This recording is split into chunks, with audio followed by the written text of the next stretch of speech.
Good evening. My name is Richard Klein, and I would like to thank you for attending this presentation on stormwater controls, what's working and what's not. I'd also like to thank the Severn River Association for making this presentation possible. Let me tell you a little bit about myself before we get into the presentation. In my day job, I help people all over the U.S. with a variety of issues that might threaten a neighborhood or the environment. Those issues include things like making neighborhood streets safer, preventing development from causing school overcrowding, and of course protecting aquatic resources from the impacts of development. Each of the red dots that you see in this map is a different location in the U.S. where we've helped people to achieve those goals. These are the four topics that I'm going to cover in this 25-minute presentation. After each topic, we'll take 5 minutes or so of questions so I can clear up any confusion I may have created. The first topic, construction site mud pollution, followed by post-construction stormwater pollution. Third, we'll take a look at how we can prevent past compliance problems from being repeated in the future. And finally, why audits are the best way to accelerate Severn River restoration. First, for construction sites. They're the single largest source of muddy water like that which made this creek so unpleasant looking. Most of the muddiness that you see in construction site runoff is due to clay particles and finer silt as well. As you can see, the clay particles are extremely small. There are two basic approaches to controlling the sediment impacts of construction sites. The first is sediment control, which consists of measures along the perimeter of a site, such as the black silt fence that you see here, or ponds on the periphery, such as the sediment trap. Trouble is, sediment control measures alone do not trap clay that makes nearby creeks so muddy. It's only through erosion control that goal can be achieved. And erosion control consists mostly of straw mulch, as well as planting grass on portions of a construction site that aren't going to be disturbed for a while. This graph compares the different control approaches with the effectiveness in preventing the runoff of muddy water from a construction sites. With no controls, you get a great deal of muddiness. With sediment controls alone, you make some reduction in the muddiness, but not nearly what's needed to fully protect aquatic resources based upon this river protection standard. Straw mulch, stone, and something known as PAM, polyacrylamide, get you much closer to the goal, but still releases a fair bit of muddy water. However, if you can protect exposed soil with a thick layer of grass, you can get well below that standard and generate very clear runoff. So there are two concepts that are key to understanding how you can gain more of the benefits of construction activity and fewer of the negative effects.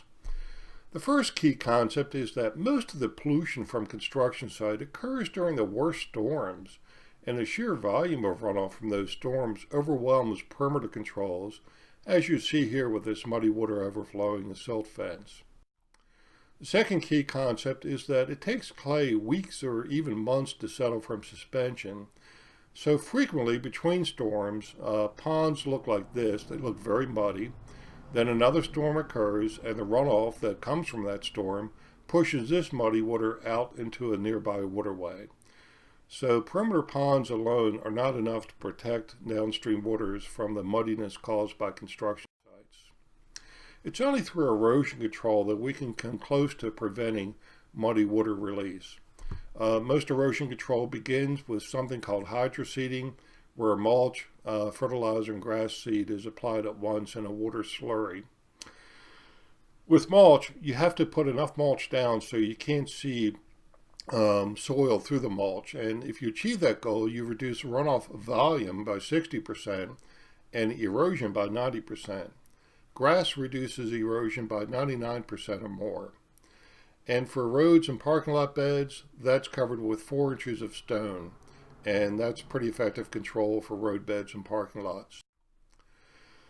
Law requires the use of erosion control whenever earth moving ends on a construction site, and earth moving usually ends after the first 2 weeks of site clearance. And you know that earth moving has ended if you see that they've begun building roads and homes and other structures on the site. You can't build these structures until earth moving has brought the site up to rough grade. So back in 2014 and 2015, more than 100 volunteers assessed erosion control quality on 225 sites in the greater Baltimore region. Here you see Lynn Rockenbaugh assessing a site in Anne Arundel County. Unfortunately, the 2014 survey found that compliance with erosion control laws was pretty poor. Overall, it was 23% throughout the region. In Anne Arundel County, compliance was only 16%. Fortunately, the publicity that was generated by the 2014 survey provided elected officials with the public support they needed to improve compliance 61% overall for the region. And in Anne Arundel County, compliance went from 16% to 40%, more than double. So if we can get this simple message out to the general public, I think that it could go a long way towards greatly increasing voluntary compliance with erosion control laws. And the message is simply this: whenever you see exposed soil on a construction site, you can assume that a nearby waterway is going to be polluted come the next storm. If you also see that earth moving is ended, as evidenced by road or building construction, you're seeing a violation of the law as well. I'll be handing out this palm card, both of these, this one done by Brad Knopf of the Magathie River Association, a little bit later. Again, I think that if we could get this concept across to the general public, we'd go a long way towards ending construction site mud pollution. Now let's stop for a few minutes for a few questions. Okay, let's begin again. Now we're going to talk about post-construction stormwater, and that's the largest source of pollution for the Severn River, and frankly most other suburban urban waters in the U.S. And the polluted stormwater comes from highways, the neighborhoods we live in, both our lawns and our homes and our driveways and the streets they're located on, as well as where we work and shop. These are the three big pollutants for the Chesapeake Bay: nitrogen, phosphorus, and sediment. They're also the three big pollutants for the Severn River and most other suburban urban waterways. I'm going to use nitrogen as a conversation piece to talk about stormwater best management practices. This graph from the Chesapeake Bay program model shows that more than half of all the nitrogen comes in stormwater from developed land. These are the six most common types of stormwater best management practices, BMPs, that are used to trap runoff pollutants before they can reach a waterway.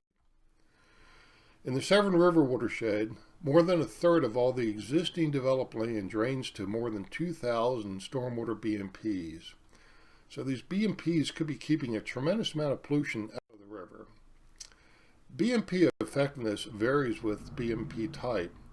As you can see, dry ponds are the least effective. They trap essentially no nitrogen. Wet ponds trap about a fifth of the nitrogen. Sand filters a little bit better. But the most effective practices are infiltration and bioretention. And I call these two categories of practices highly effective BMPs. So when a developer first constructs a stormwater BMP, they're required to sign an agreement like this one, which says that they will maintain the BMP in good working order. And this agreement applies not only to the original owner, but all subsequent owners as well.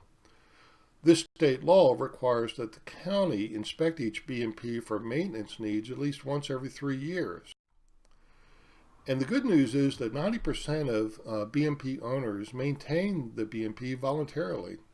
The bad news is that first they got to be made aware of the fact that the BMP needs maintenance. And while it may be obvious to you what a BMP needs maintenance by the end of this presentation, it's not so obvious to the folks who own these things. I suspect many of them don't even know that there's a BMP that they're responsible for. So assessing BMPs is actually pretty simple. Here you see an infiltration trench. This is a stone-filled trench that captures runoff from this highway. This is Maryland 3 in the Severn Watershed. The runoff is stored in the interstices of stones within the trench, and the trench might be 6 to 20 feet deep. And slowly the stored runoff then percolates through the soil, and there you get 80 to 95% removal of stormwater pollutants. Infiltration trenches are the most common stormwater BMP in Anne Arundel County and the Severn Watershed. There are about 6,000 of these things countywide, and they account for a fourth of all BMPs. So infiltration trenches, as well as other infiltration measures and bioretention, they have to drain completely within 48 hours after a storm occurs. So if you see standing water in a infiltration trench and more than 2 days have passed since the last storm event, the trench is failing. That's also true if you see wetland vegetation growing in it. It's definitely failed.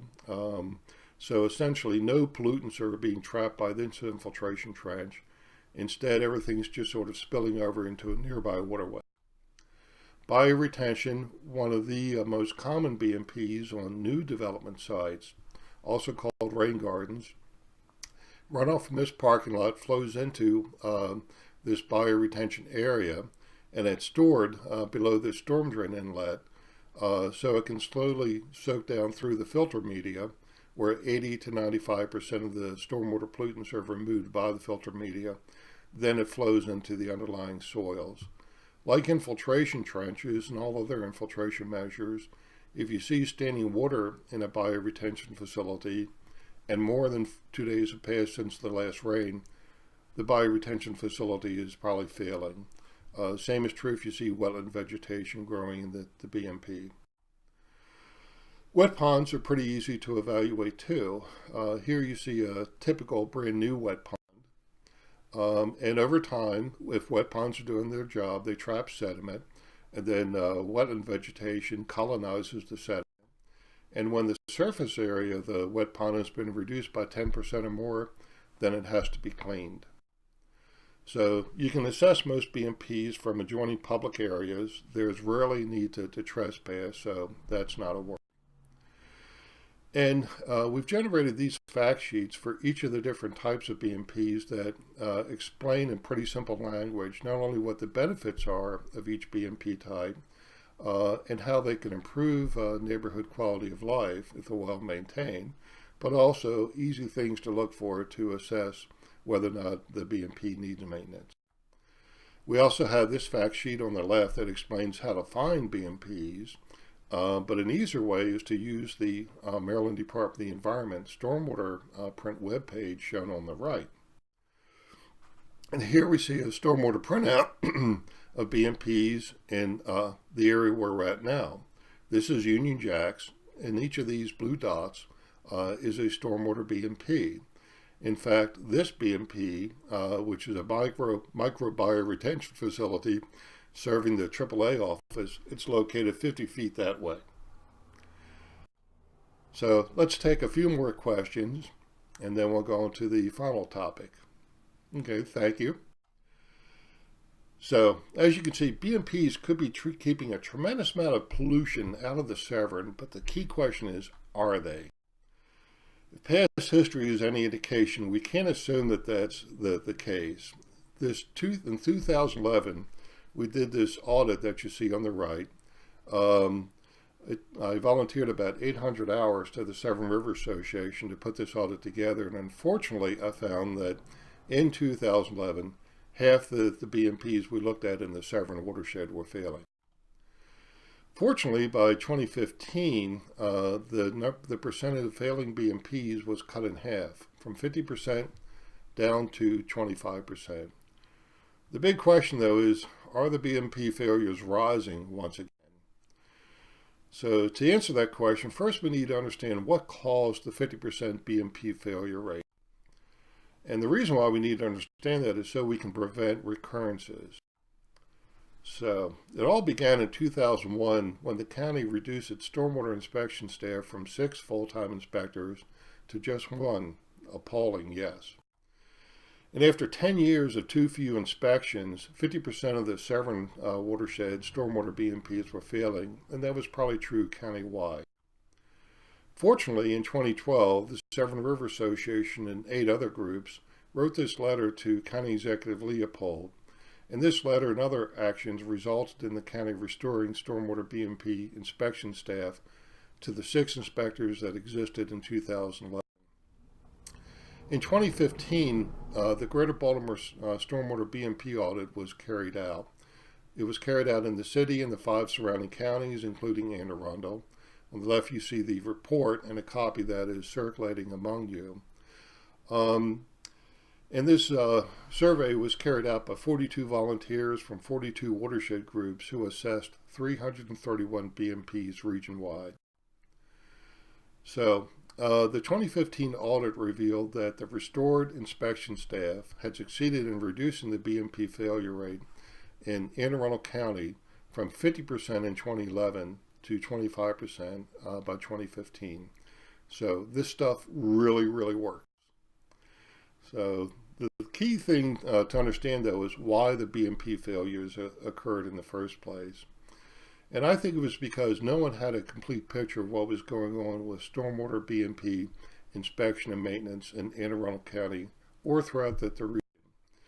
And the reason why no one had a complete picture was due to these 5 factors. First of all, stormwater BMP assessment takes some training. It's not rocket science, but you need some training to understand how to assess a BMP. Unfortunately, no one provides training that's oriented towards volunteers. The few folks who had the knowledge needed to assess BMPs were focusing on a relatively small part of the county, one watershed or one small area of a watershed. So no one really knew that the countywide failure rate was escalating. And because no one knew, there was no one aware of the staffing cut, much less advocating for restored staffing and the other things it takes to operate an effective countywide BMP inspection and maintenance program. Let's stop and take a few more questions. Okay, now for the last topic, why audits are the best way to accelerate river restoration. These are the 3 basic options for improving river protection. You can report compliance problems site by site. You can threaten to sue contractors or agencies when the compliance isn't improved on site, or you can hold elected officials accountable for improving compliance throughout a watershed or a county. So legal action can help, but it's frequently not enough. There are a number of things about legal action that make it difficult to apply and restricts the ability to win the sweeping changes that audits can bring about. So reporting problems site by site isn't enough either. The site that you see here is Chelsea Court, located in Montgomery County. Sorry about that. The Friends of Sligo Creek paid me $6,000 to inspect this site weekly for about a year, with a goal of trying to improve erosion and sediment control quality. And all modesty aside, I think that if anyone was going to achieve maximum protection on a construction site, it would probably be somebody like me. And Montgomery County is frankly one of the more responsive counties in the state to these environmental concerns. But I spent a lot of time working with the inspector, the inspector's boss, and the contractors on the site, trying to get them to do a better job of both sediment and erosion control. Got great sediment control, as you see here, with all the super silt fence, but the erosion control, we never really came close to achieving what was needed to protect Sligo Creek. So just reporting problems site by site, it helps a little, but it gets you nowhere near what's needed to prevent mud pollution. So the problem is that inspectors and compliance chief, they don't set budgets, nor do they set enforcement priorities. And by that I mean that they don't determine how many inspectors they have and how frequently they can get out to the sites, nor do they determine how aggressively sediment and erosion control laws are going to be enforced. These are the folks that do. here we see County Executive Shue and the Anne Arundel County Council. These are the folks that set budgets and ultimately enforcement priorities. So to improve compliance, we have to hold elected officials publicly accountable. And we do that through things like the article that you see on the left about the stormwater BMP inspection and maintenance problem.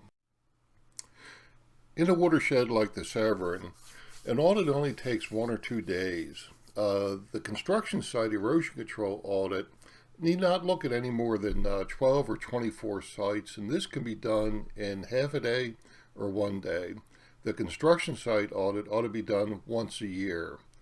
As far as stormwater Bs are concerned, given that there's about 2,000 BMPs in the Severn watershed, you don't need to look at all of them. You only need to look at a relatively small sampling, as little as 2 to 5%.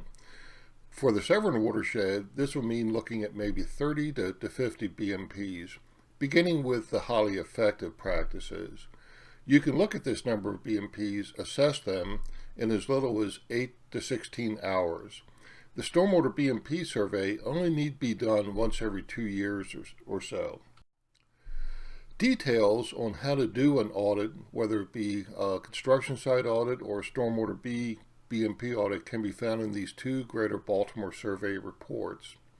At the end of these reports, you'll find checklists for recording findings from each assessment, along with training materials. And here are the things that it takes to gain the full benefits of audits. The audits have to be repeated annually.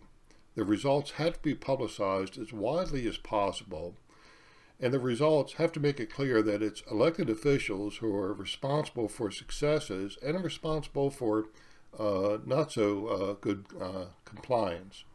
But everything needs to be couched in a constructive tone. It's not enough to say that the county executive and the county council are not enforcing clean water laws the way they should be. It has to be couched in terms like, we know that the county executive and the council want to do a better job in protecting our waters. And here are specific things that we think that they can do that would achieve that better protection. And we know that in order for them to take these steps, they need our support. So we pledge the support of our organization and our thousands of members in supporting the county executive and the council as they begin to implement these improvements. So the last thing I'd like to talk about is what I think could be a pretty effective way in dramatically improving public support for Severn River restoration. In fact, I think it increased support by tenfold. I think there's about 100,000 people who live in the Severn watershed, but only a fraction live on or near the river. Most, perhaps 90%, live far from the river.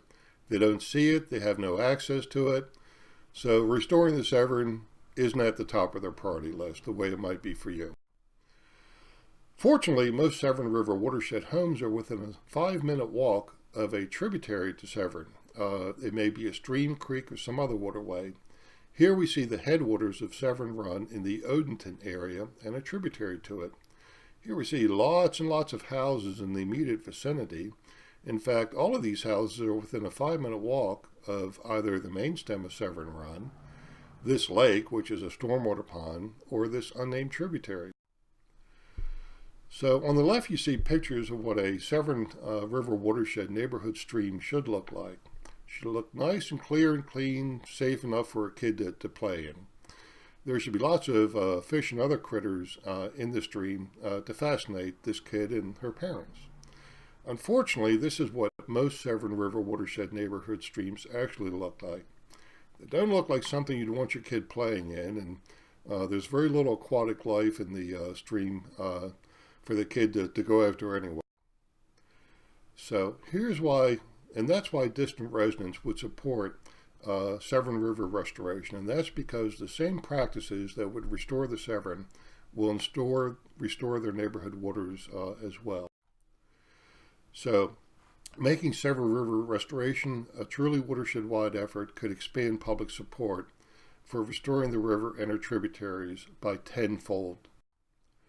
And this fact sheet is one of the techniques that we've developed for making the first approach to watershed residents to help them understand that their neighborhood waters could be great recreational resources for them and their children, but that we got to solve some problems first before those waters may be truly fit for our children to play in. So I'd like to leave you with this quote from Wendell Phillips, and of course this quote is also applicable to achieving a cleaner Severn river. The fact sheets and other publications that I mentioned, they could be downloaded from our Watershed Audits webpage, and here's the web address for the webpage. You can download this presentation by clicking on this text. The fact sheets and other guidance documents by clicking this text. This will take you to a number of YouTube narrated presentations on evaluating stormwater BMPs, construction sites, and other sources of river degradation. And finally, you can download our Severn River Watershed Audit by clicking on this tab. And these four web pages provide additional information. You see our exposed soil equals pollution web page on the upper left, and there you see the web address in red. At the ES equals P web page, you'll find a form for reporting what you observe on construction sites with regard to erosion control compliance. There's also a petition there that we hope folks will sign to demonstrate widespread public support for improving erosion control. The webpage on the upper right details the effects of proposed development upon aquatic resources. More importantly, it explains how we can get the benefits of growth with far fewer, if any, negative impacts on aquatic resources. In fact, in a number of situations, development could actually improve the quality of aquatic resources affected by past growth. The two web pages on the lower part of the screen, Equitable Solutions and Smart Legal Strategies, explains the approach that's allowing 90% of our clients to resolve their concerns throughout the nation, and frequently those concerns can be resolved without having to go to the expense of hiring attorneys or expert witnesses. It's not that there's anything wrong with attorneys and expert witnesses. The situation is, though, that we've come up with a way where, again, in most situations, we can help folks to resolve their concerns without having to resort to the expense involved in legal action. With the political momentum that you gain from the audits, you'll find that it's a lot easier to improve compliance with other clean water laws and to accelerate restoration programs. Here are a few examples of what you can achieve with the political clout that you would gain from a successful audit. This is an infiltration basin located in the Severn River watershed. Again, infiltration basins are highly effective BMPs, removing 80% of nitrogen and 85 to 95% of phosphorus and sediment in stormwater runoff. This is a nearby infiltration basin that had failed. It had been providing a high level of protection. You can see the location of this basin in Millersville in the map on the lower part of the slide. Right now, this basin is probably removing no more than 5% of the nitrogen that's delivered to it from east-west highway to the right. But if the basin were restored to a fully functioning infiltration facility, it would have removed 80% of the nitrogen. So it's a common practice in other jurisdictions in Maryland to restore failed infiltration basins, so there's nothing terribly difficult or expensive about achieving this goal. Here's a second example of what you could achieve. The Magothy River Association has been using letters like the one that you see on the left to get contractors to greatly increase the use of erosion control on construction sites. This letter was written in 2011 and involved the Odenton Gateway project shown in the upper photo on the right. On December 5th, there was very little erosion control applied to all the exposed soils that you see on this 30-acre site. The letter on the left was sent to the developer on December the 8th, and then 11 days later, on December the 14th, we came back and we saw that all of the exposed soil had been stabilized with the straw mulch that you see in the lower photo. In this example, we're looking at a project in Baltimore County on the left called the Residences at Sparks Valley. When this project was originally proposed, the contractor's plan showed zero use of highly effective BMPs. A 3-month campaign that resulted in, among other things, the Baltimore Sun article that you see on the right, prompted the developer to go from 0% highly effective BMPs to 100%. And this was accomplished without the need to bring in an attorney or to take any other expensive action. This same campaign also resulted in the letter that you see on the right that was signed by a long list of organizations urging Baltimore County executive cabinets to greatly improve the use of highly effective BMPs on proposed development sites. This letter, the article in the Sun, and other actions resulted in increasing the use of highly effective BMPs on proposed development projects from 27% to 80%. And in this example, we see how we can use your political leverage and negotiation to greatly increase forest conservation on a proposed development site. The project on the left, Brightview, was located in Rockville. This assisted living facility adjoined a number of homes, which you can see to the left and the bottom of the site.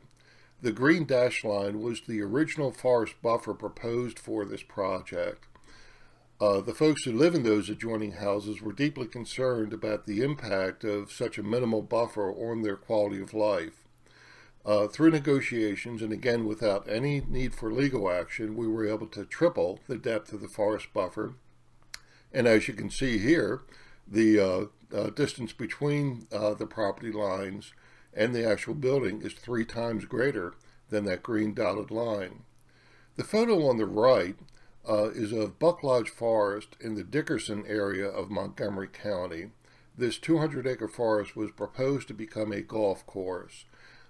Through aggressive negotiation and political action, we were able to preserve the entire 200-acre forest as parkland. This concludes the presentation.